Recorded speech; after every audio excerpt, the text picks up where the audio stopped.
મિત્રો, આજે આપણે ખૂબ જ હેલ્ધી બ્રોકલીમાંથી વેટ લોસ રેસીપી એકદમ લો કેલેરી ટિક્કી બનાવીશું. તો જય શ્રી કૃષ્ણ મિત્રો, હું છું કલ્પના. તો મેં બ્રોકલી લઈ લીધી છે. બ્રોકલીને આપણે કટ કરી લઈશું. એના ફૂલને છૂટા પાડી લઈશું અને મોટા હોય તો એને આપણે નાના ટુકડામાં કટ કરી લઈશું. 2 થી 3 પાણીથી એને આપણે સરસ ધોઈ લઈશું અને ત્યારબાદ ઉકળતા પાણીમાં આપણે એને બ્લાન્ચ કરવાનું છે. ધ્યાન રાખવાનું છે, બાફવાનું નથી.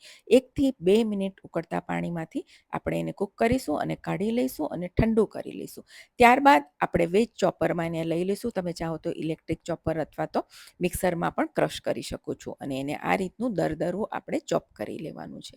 હવે મેં અહીં એક ડુંગળીને અડધું કેપ્સિકમ લીધું છે. એને પણ આપણે ચોપરમાં ચોપ કરી લઈશું અને એને પણ આપણે જે બ્રોકલી છે એમાં લઈ લઈશું.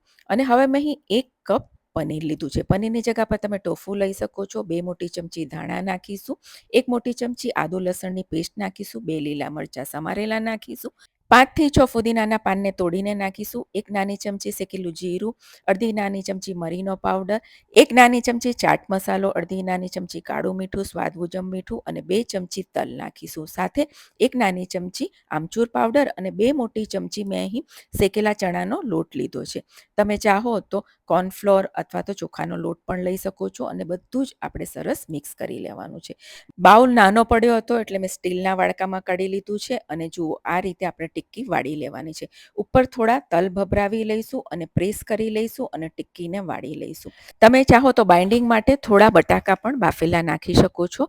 અને જુઓ મેં બધી જ ટિક્કીને આ રીતે વાળી લીધી છે અને હવે આપણે એને શેકી લઈશું. શેકવા માટે મેં એક નોનસ્ટિકની તવો મૂકી લીધો છે. એમાં 1 નાની ચમચી ઘી નાખીશું અને આપણે ટિક્કી મૂકી દઈશું અને એને ઉલટતા પુલટતા સરસ ઉપરથી ક્રિસ્પી થઈ જાય બંને તરફથી ત્યાં સુધી આપણે એને શેકી લેવાનું છે. મિત્રો, બ્રોકલી હાર્ટ માટે અને હેલ્થ માટે ખૂબ જ હેલ્ધી છે. તો એને તમે આ રીતે બનાવીને બાળકોને પણ આપી શકો છો. જુઓ આપણી ટિક્કી બની ગઈ છે.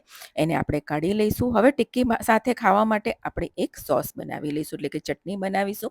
એના માટે એક મિક્સર જારમાં થોડા ધાણા, થોડા ફુદીનાના પાન, 2 લીલા મરચાં, થોડા આદુ અને લસણ લઈશું. મોટી ચમચી સિંગદાણા લઈશું અને 4 ટુકડા પનીરના નાખીશું અને 5 કપ જેટલું દહીં નાખીશું. સાથે જીરું પાવડર નાખીશું, કાળું મીઠું અને સાદું મીઠું નાખીશું અને અડધો લીંબુનો રસ નાખીશું અને એને મિક્સરમાં સરસ એકદમ પેસ્ટ બનાવી લેવાની છે. તો તૈયાર છે આપણી ચટણી. હવે આપણે એને સર્વ કરી લઈશું.